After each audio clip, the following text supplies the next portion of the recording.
Subscribe to our channel by clicking the subscribe button. Click the bell button and enjoy the latest uploads from our channel. Multan metro project کا ابتدائی تخمینہ تقریباً $167 million یعنی 17.5 ارب روپے سے زائد تھا۔ اس پروجیکٹ کا ایک فیز حبیب رفیق لمیٹڈ کو ایوارڈ دیا گیا۔ حبیب رفیق نے یہ پروجیکٹ پھر آگے کیپٹل انجینئرنگ نامی کمپنی کو سب کنٹریکٹ کر دیا۔ کیپٹل انجینئرنگ نے یہی پروجیکٹ یابیٹ نامی چینی کمپنی کو سب کنٹریکٹ کر دیا۔ یوں اصل سٹیک ہولڈرز یعنی یابیٹ نامی چینی کمپنی کی جیب میں مال پہنچا دیا گیا۔ حبیب رفیق نے $57 ملین کا پروجیکٹ کا فیز سب کنٹریکٹ کر دیا، جس میں سے $37.5 ملین یابیٹ کے حصے میں آئے۔ 25 مارچ 2016 کو یابیٹ نے جب اپنی سالانہ رپورٹ میں $32 ملین کا منافع شو کیا تو چین کی ریگولیٹری اتھارٹی کے کان کھڑے ہو گئے۔ انہوں نے خاموشی سے تحقیقات کرنا شروع کی تو پتہ چلا کہ 2 جنوری 2015 کو یابیٹ نے الاول امپلائمنٹ نامی شارجہ کی ایک لیبر سپلائی فرم سے $2.32 ملین کا لیبر سپلائی کا معاہدہ کیا تھا تاکہ وہ ملتان پروجیکٹ کے لیے لیبر سپلائی کر سکیں۔ یہ کتنا بڑا لطیفہ ہے کہ پاکستان میں میٹرو کی تعمیر کے لیے چائنا کی کمپنی شارجہ کی ایک کمپنی سے مہنگے داموں لیبر حاصل کر رہی ہے، حالانکہ سب جانتے ہیں کہ چینی لیبر سستی ترین ہوتی ہے اور اس کے بعد پاکستان کی لیبر بھی بآسانی دستیاب تھی۔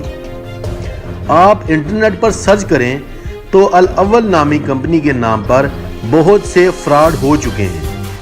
پھر یہ بات سمجھ سے بالا تر ہے کہ یابیٹ نامی چینی کمپنی نے $2.5 ملین کا معاہدہ اتنی مشکوک کمپنی سے کیسے کر لیا۔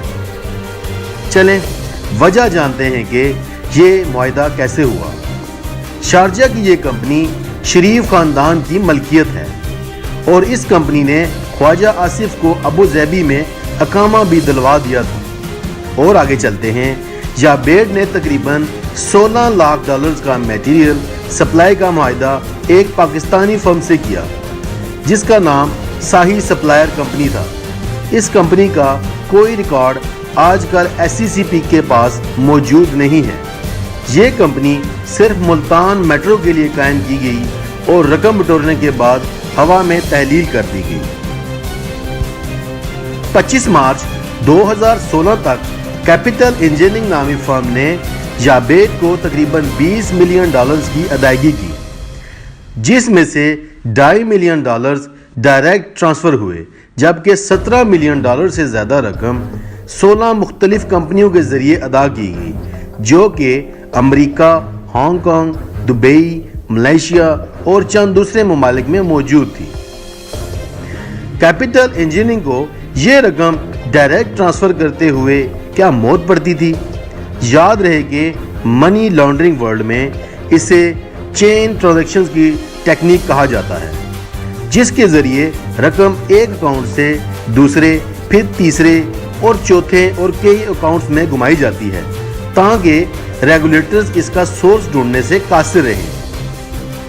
جس کام کے لیے کیپٹل انجینئرنگ نے یابیٹ نامی کمپنی کو $32.5 ملین دیے، وہی کام پھر چائنیز ریلوے فرم یا چائنیز ریلوے فرسٹ گروپ نامی کمپنی کو $24 ملین دے کر کروایا گیا۔ چائنا سیکیورٹیز ریگولیٹری کمیشن نے مزید تحقیقات کی غرض سے پاکستان کا دورہ کیا اور اس مقصد کے لیے SCCP کو خط بھی لکھے اور ان سے بالمشافہ ملاقاتیں بھی ہوئی۔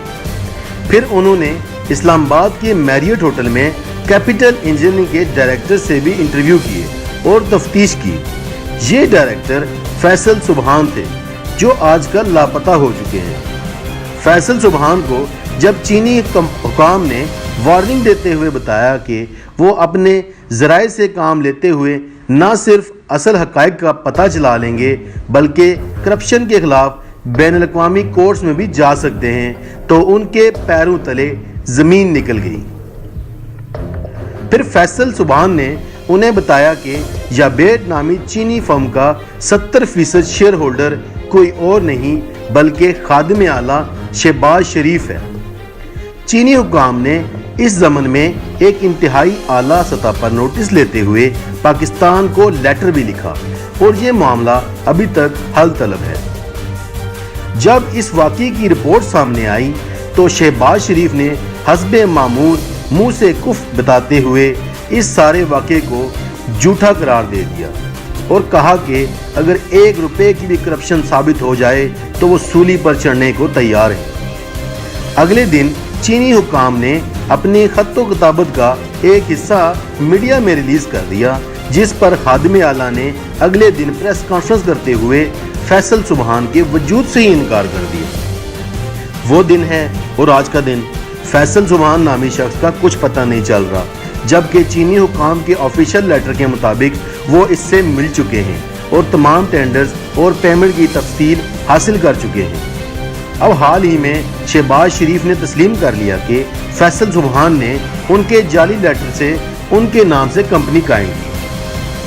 اب اس بات کو کون تسلیم کرے گا کہ گڈ گورننس کے سردار کی ناک کے نیچے اس کے جعلی لیٹر سے ایک کمپنی رجسٹر ہوئی اور پھر اسی کمپنی کو $32.5 ملین کا سب کانٹریکٹ دے دیا گیا۔ 2 سال تک وہ کمپنی ملتان میٹرو پروجیکٹ پر دندناتی پھرتی رہی اور خادم اعلیٰ صاحب کو خبر تک نہ ہو سکی۔ پتہ نہیں فیصل سبحان اب زندہ بھی ہے یا نہیں، البتہ شہباز شریف نہ صرف زندہ ہے بلکہ مسلم لیگ نون کا صدر بھی بن چکا ہے۔ اگرچہ لوٹ مار اور کرپشن کو آپ سائنس کہیں تو نواز شریف کا درجہ آئنسٹائن سے بھی اونچا بنتا ہے، اور شہباز شریف نواز شریف سے کم نہیں۔ انہوں نے کرپشن کے ایسے طریقے ایجاد کیے کہ جو شیطان بھی شاید سن کر حیران و پریشان ہو جائے۔